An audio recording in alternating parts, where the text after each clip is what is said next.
All right, let's uh, let's get into it here. Another edition of Quick and Dirty with Wardo, the Beyond the Kill podcast. Got got some video running for this. Probably start throwing up on the YouTube page. As you can see, we're in my living room, aka the sound studio. I've got doing a just a couple days before Christmas here, doing a cool kind of 12 beers of Christmas with a group of friends, and I'm excited what this one's gonna be. It seems to be seriously wrapped. Oh, it's a yellow dog. Stand by. Ooh, yellow dog Playdad IPA. Beautiful beer. If you're listening to this, you'll notice this sound. Oh shit.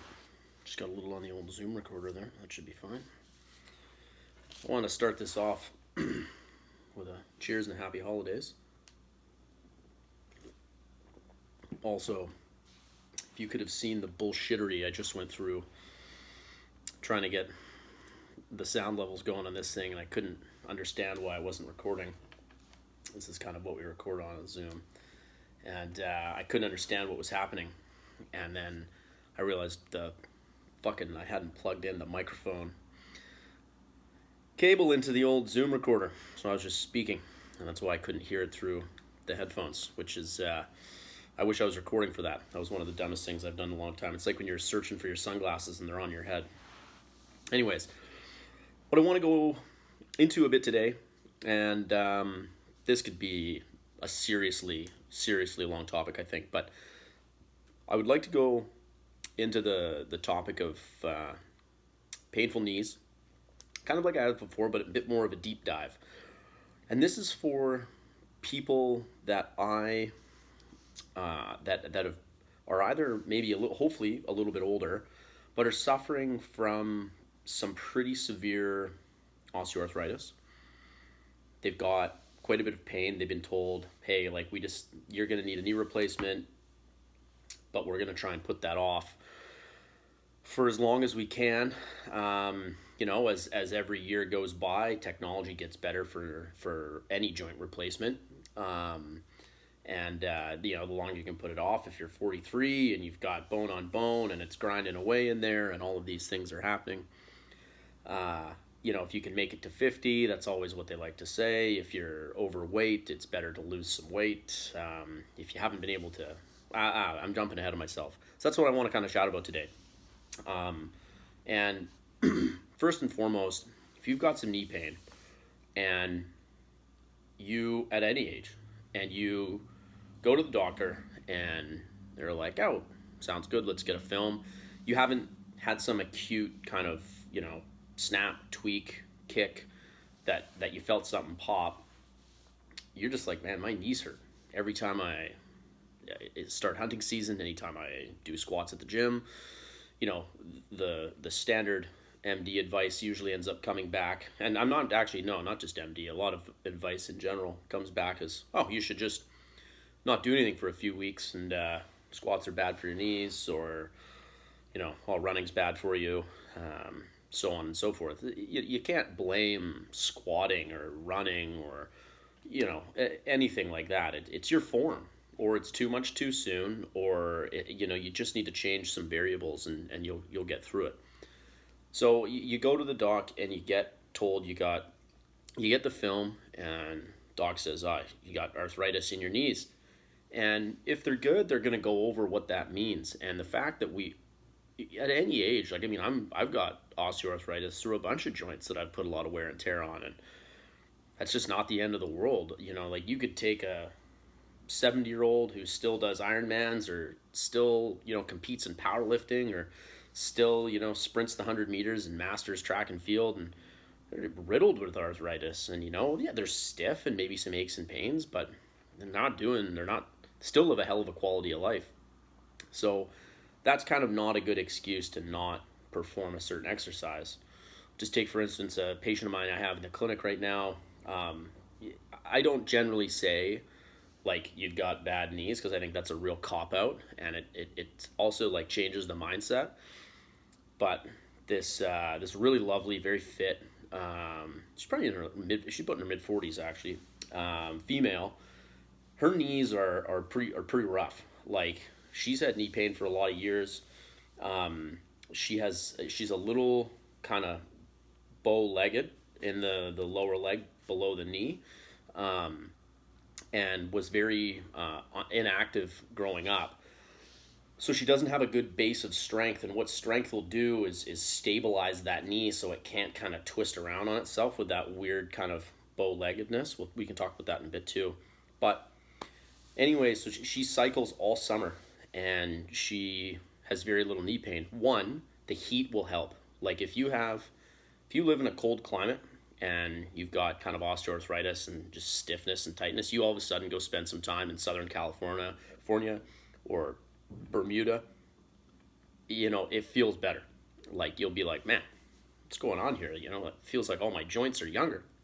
And they're not younger, it's just that heat really helps. Not to mention maybe a little bit of vitamin D coming into the system is going to feel pretty good, which we touched on a couple weeks ago or last week. But she says, I cycle all summer and my knees feel quite good. She started doing some strength training and knees were feeling pretty good. And she said knees are changing. They're making different noises, which is also okay. But then with winter up here, she stops cycling on the road and she starts walking a lot more. She lives in a relatively hilly area and her knee pain comes back tenfold. And I just said, just stop walking for a little while. Like if you want to stay really active, and she cycles 4 or 5 days a week. So she switches to walking 4 or 5 days a week and goes right into what her fitness level is 45, 50, 60 minutes of hilly walking. That's just too much for her knees. So I said, it's going to sound ridiculous, but let's put you on to something that looks like, if it was running, it'd be a walk-run program. But if it's already just like kind of speedier walking, I'm going to get you to start off with, 2 different 5-minute walks in a day. And I want you to keep pushing and feel better. And not finishing like a 60-minute power walk and being like, oh man, my knees are killing me. So how that extrapolates is if you're getting back in to rucking season, like spring bear's approaching, you should be doing a little something all year, but spring bear's approaching, you're like, all right, time to throw the pack back on. You throw it on and your knees start to hurt. Just look at what that's like. Maybe you've maintained some great fitness, cross-country skiing, snowshoeing, you've been running and hiking, you've been weight training all winter, and you throw it back on, you're like, oh man, don't all of a sudden kind of think that, like your knees are shot and then go get an x-ray and then you're like, got osteoarthritis, blah, blah, blah. Just kind of change the time domains a little bit. Change the load, change how you're carrying it, all the things that we've talked about multiple times and we'll continue to talk about, I think is extremely helpful. So getting back to those people who have a knee that, as you kind of squat or even just bend your knee, it sounds like it's almost a kind of a bag of gravel as it's kind of the patella's moving and everything's very, very tight in there. That's a tough pill to swallow. But let me tell you, the difference between people that have knees that sound like that and are in good shape. Like I have a young guy right now who plays in the WHL who has a left knee that sounds like that. And all we did was a bunch of strength training. That's all he's done is a bunch of strength training. And then I really tried to streamline it here, as well as another strength and conditioning coach in town. And he's never felt better, and that noise has decreased significantly. And that's because he's 21 years old and is in incredible shape and all these things. But the same principles still apply. And if you have knees that are generally bad knees, or you're waiting for a knee replacement, don't just give up the ghost and be like, well, it hurts to train, but I can make it through like a week. So I'm just going to kind of do my best with some stuff and then get out there and I can hopefully make it a week. Because what happens if it's that next peak or weather's shit, you have to completely change areas, and you end up hiking way more than you expect, or you end up chasing something, you get something down, and you're way further back than you expect, or it's bigger, good things, it's bigger than you expect, and your knees aren't going to help you out. So I mean, it's not a good enough excuse. So the things that I'd suggest for knees that are typically bad knees, or if you're waiting for some sort of a knee joint replacement, the a little quick sidebar on that. Knee replacements generally go very well if the person has stayed in the best shape they can. Their quads and hamstrings are as strong as they can be, but within reason. You don't need to be setting any records, but within reason. You've tried to maintain the most range of motion you can. You have great, your nutrition is somewhat dialed for inflammation. You maybe take some anti-inflammatory supplements that we've talked about, curcumin, EPA, like omega-3, EPA, high dose, all of that stuff, CBD. You're taking these things, and you're also waiting for this knee replacement, but you keep everything as strong as possible, because when that new joint comes in, it's going to be a little bit. If you'll end up losing a bunch of quad mass and strength for the most part, and before you can really start pushing it. So if you're at a higher playing level before you kind of come back, it's going to be that much more beneficial. So even if it hurts, I'd still push through it. I mean, if it's debilitating and you can't work or you can't sleep because your knee hurts so bad, like that's too much. But if your knee hurts during exercise, but it's a 5 out of 10 and you stop doing exercise and an hour later it's better, or it's back to that level of whatever ache and pain that it was before, that's fine. You just need to keep pushing forward and know that the more strength and stability you throw in that knee, the more stable it becomes, obviously. And that's going to, as it stabilizes, it's going to stop that kind of rotation and friction from happening on the knee itself. Because we got to remember that the knee is a hinge joint. Essentially, it's like the elbow. It's a stupid joint. It just does this, right? Like in the elbow, there is a little bit more articulation. But if your knee surfaces start grinding on one another because there's instability and weakness through the quads or the hamstring, top of the calf, then, if the ankle's kind of solidified like we've talked about, or the hip is weak, then your whole body might be pivoting around that knee. And that's not something that's going to be good on the knee long term, right? Like we got to think about good biomechanics, creating as little wear and tear on the knee as possible. So stick with that strength, and that strength, like I've talked about before, can easily start with isometrics. Easily, like grab a heavy pack that you're going to use to hike anyways, hug the thing, throw it on your back, put it on your back, like kind of not even around the straps, just put it on your back like a barbell, anything, and go ahead and just slowly sink down to kind of, you could do the top of a squat, you could do 20 seconds at the top, you could do 20 seconds at half, and then 20 seconds just below parallel. That's a 60-second air squat. Do 5 of those. Do that every day. You're going to build so much strength and stability in the knee doing that. If that feels good, maybe 2-3 weeks of that, then start working into maybe some tempo work. You're looking at 6 to 8 reps, maybe a 5-second descent, 4 or 5 sets. You can change the load, and then you can start to kind of, all right, I'm going to do kind of 4 sets of 20 with this weighted bag that I've got, or the pack with weights in it or whatever. And you start squatting, and then you start building that strength and stability through the knee. And that there's no reason you can't start doing that now to be in preparation for spring season. I've never seen anybody build strength in a knee that's waiting for a knee replacement, or somebody who has a chronically kind of bad knee, even though I hate that term, and hasn't found some benefit.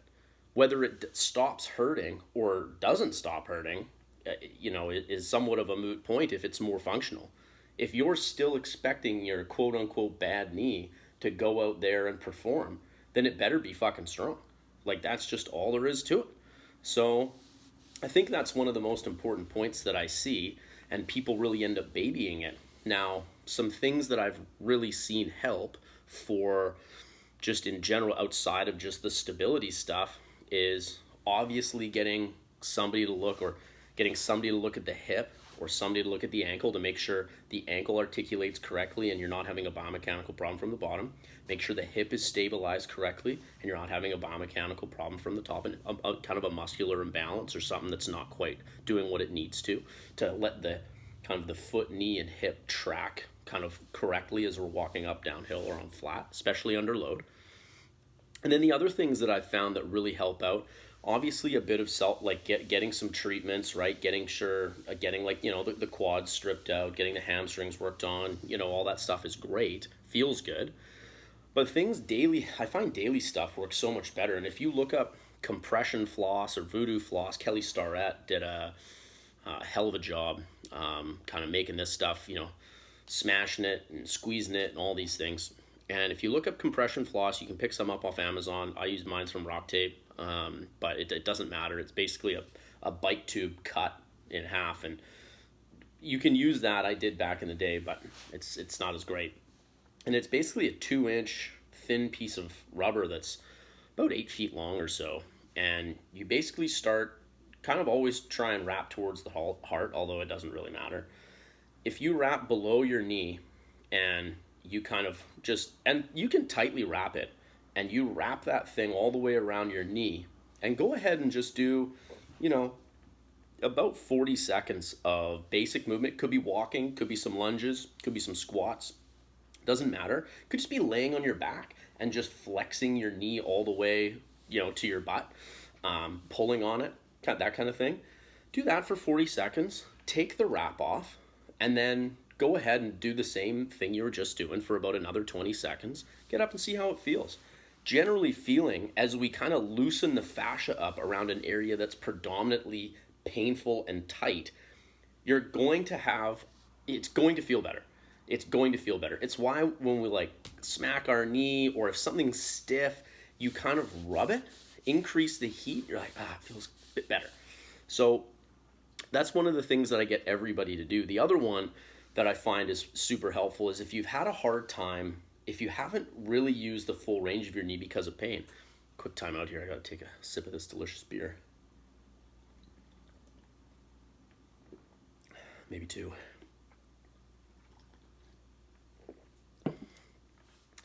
If you've kind of been, where the hell was I? This is always a problem. No, if what I found also helps is if you haven't used the full range of your knee, you either haven't fully extended it or you haven't flexed it all the way because of pain, working those end ranges is okay. So, but you got to do it in a controlled environment. It's not like I want you to go start kicking soccer balls as hard as you can. So what I would do is you can either is just go kind of hands and knees, kind of in like a tabletop position, and roll up a tea towel and throw that right behind your knee and slowly sit back. You can also, and what I truly use for this is a lacrosse ball, and that's what I would use if I were you, unless it's too painful. And in which case, just harden up and give it a go anyways. And then go ahead and put that lacrosse ball or tea towel kind of behind the knee and slowly rock back, like putting your butt onto your calves. And just go until you feel that pressure. And you're just going to kind of sit back into that pressure until it gets to be maybe a 6 out of 10 discomfort. And then you can flex behind the knee, like flex your hamstring, hold for 5 seconds, then relax. Hold that for just relax for 5 seconds. And do that for a few minutes. 2-3 minutes is really good. And what's that doing? It's also one thing. It's smashing the hamstring, the gastroc, popliteus. It's also kind of partially gapping the knee a little bit, creating a little bit more space. So if you do some of that and some voodoo flossing or compression flossing of the knee, mixed in with those isometrics or tempo squats or whatever, and this is for somebody who, this is for somebody who's having a lot of trouble with their knees. But also, if you're just like, I'm just going to give this a go, I guarantee your knees are going to feel better. So, and if you're in the gym doing already on like a pretty decent weight training program, or you're already working out at home quite a bit, that's kind of what I would use. And I do that to my own knees when I'm sitting watching some football or something like that. And it feels considerably better afterwards, and I don't even have any knee pain. So it just feels a little bit more loose. A little bit of self-care goes a long way. So voodoo floss or compression floss up the knee, stuff in the back, like put a lacrosse ball behind the knee, sit back on it. And I would do this stuff a little bit every day, you know. Don't wait till the end of the week and spend 4 hours doing this. It's just, it's too ridiculous. The amount of good reps you can get in a day, for most of us, unless you're a professional athlete, the amount of good reps you get in a day if you do some of this stuff in the morning, you know, and then you're walking around and moving all day, it's going to add up. It's going to pay dividends in the end. So those are a couple of the things. The other thing I would say is some marine source collagen. Within Us is a brand that I really like, but you know, and everybody's on this bone broth thing or whatever. It's a touch thin. I think it's good for gut health. I think it's a good idea. I haven't seen a lot that really blows my skirt up. I drink it, just to be clear. I mean, it's certainly not detrimental. So, but anyways, if you take kind of 10 to 15 grams or so of collagen supplementation in a powder about an hour before a workout with a little vitamin C, it's been shown to systemically have more collagen throughout, you know, even at sites way down by the ankle. So if you're working to try and strengthen some tissue up, that collagen is really going to help, especially an hour before a workout. So anyways, I think there's some great research coming out of UC Davis with that stuff. I can't remember the guy's name off the top of my head, but really good stuff. So those are the things I would say for somebody who's really dealing with kind of a quote unquote bad knee. Just to kind of recap, if you do an exercise through the summer and your knees feel pretty good, and then you're doing a different exercise in the winter or vice versa, figure out a way to do that other exercise. Like, it just, keep up the fitness, right? Don't just be like, I just can't do anything in the winter because it all hurts. Like, there's going to be something you can do. If you need some ideas, just shoot me a message. So that's one thing. The other thing is, just remember, because say you were super solid and fit at hiking all summer hunting or all fall hunting, and then you get into winter and you want to do something different. You're like, oh, I'm going to go downhill skiing. I mean, it's a different exercise, right? Or you kind of weight train all summer or sort of all winter. Into the spring, you're like, all right, it's time to throw the pack on, get ready for spring bear, and or just kind of get back into the outdoors and some hiking in general. And you get on, you're like, oh man, I trained all winter and like my knees are killing me now. Just start slower. Like, don't try and, you know, hit a 50 miler week one. Like, it's ridiculous. So just kind of dial that back, even to something that's ridiculous, that keeps you wanting a little bit more. It'll be more beneficial for you. The other thing is, obviously, the strength training, the stability, it's going to pay massive, massive dividends in the end. And like I said, start with some isometrics. Load them up. Make it hurt. Make the muscle hurt, right? Not just the joint itself.